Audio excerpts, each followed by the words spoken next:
Alright, I'm back. I got all the stuff laid out on the table for this upgrade. Basically, went out today, spent close to 500 bucks. That's not on this product right here. I bought this for close to 200 bucks. Corsair 10 HX 1050. That's going to replace the Coolermaster 850 that came with the build, and so that there, we can leave that out. Today I went out and bought a new Maximus V formula motherboard, Asus Maximus V formula motherboard. Pretty interesting board. A lot better for overclocking, especially the guy was telling me about the features it has. It's got all this stuff here if you want to do water cooling for the RAM, for the chipset. Basically, it's got 3 slots here. Let's see them. I can run 3 cards, but forget it. I'm just running 2 580s is all I need, and then I got my obviously I got my 4 DIMM slots for my excuse me, from my memory, so I'll be putting that in there. This board right here was, I think, around, I didn't bring the bill, but I think I paid around 308 bucks for this board. So I'm going to be replacing the P8P67 Pro with this baby. So anyways, this is a high-end board from Asus. Not the highest, but almost at the top. And basically, what else do we got here that I bought today? Yeah, right here is heatsink. Right now I'm using a Coolermaster, I think it's a 212 heatsink for my CPU, and I went out and bought this for 70 bucks, the TPC 812 series Coolermaster CPU cooler. And what I'm going to be doing is I'm going to be doing a push-pull. So I'm going to be basically pulling air in and exhausting air out on it. And instead of using these basic stock Coolermasters, I have gone with 2 for the push-pull system. Ultra Kaze. These fans run, he said, do you like noise? Because, like, does noise irritate you? And I said, nah, not really, because I play my games pretty loud. And so anyways, these babies run at 3,000 RPM compared to the 2,000 RPM of these Sickle Flow 120s. Now, these guys I bought previously as well. I got 6 of them, and I will be installing 4 more in this case today.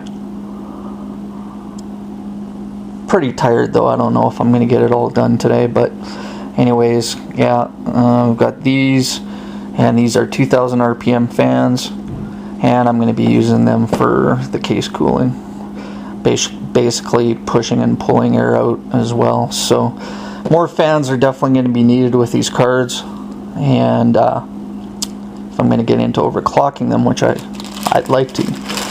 And then I bought these before as well too. They're the 3-pin here. They're just cables that will hook up.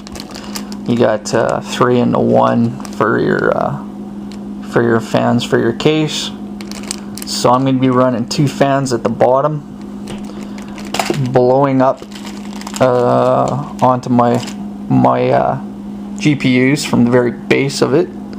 So it's going to be drawing air from the bottom of the case, and then it's going to be blowing upwards.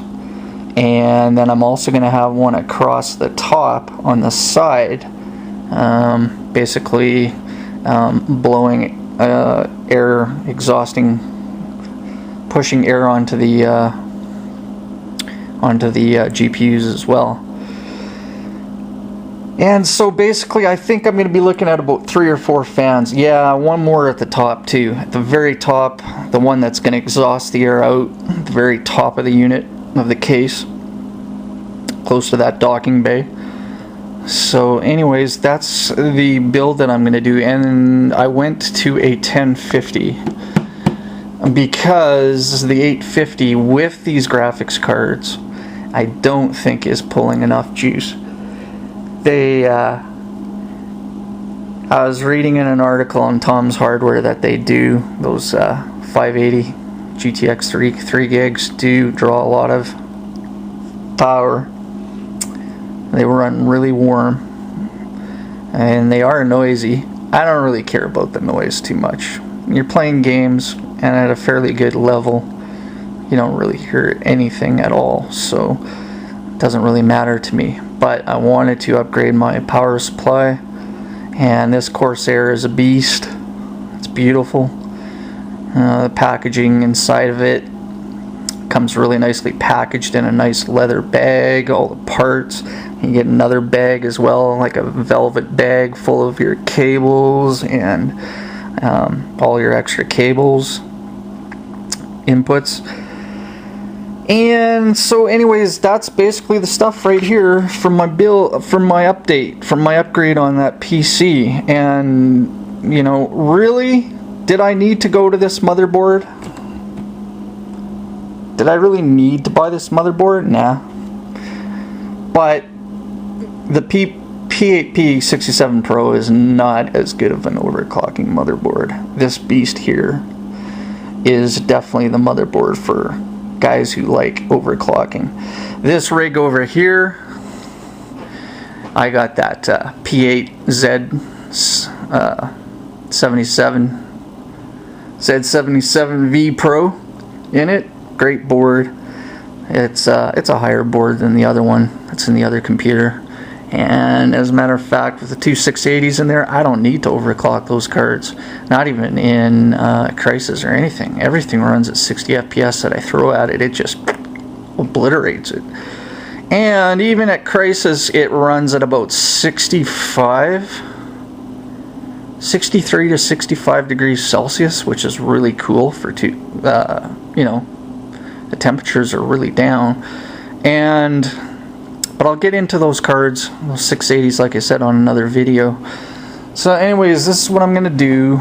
I'll when I get the rig, right now I'm transferring over some data onto my external hard drive for it through the easy transfer method that what Windows offers. And I'm gonna do a reformat on my C drive, reinstall the operating system. Didn't have a lot of utilities or things on there anyway, so I'm not gonna lose much.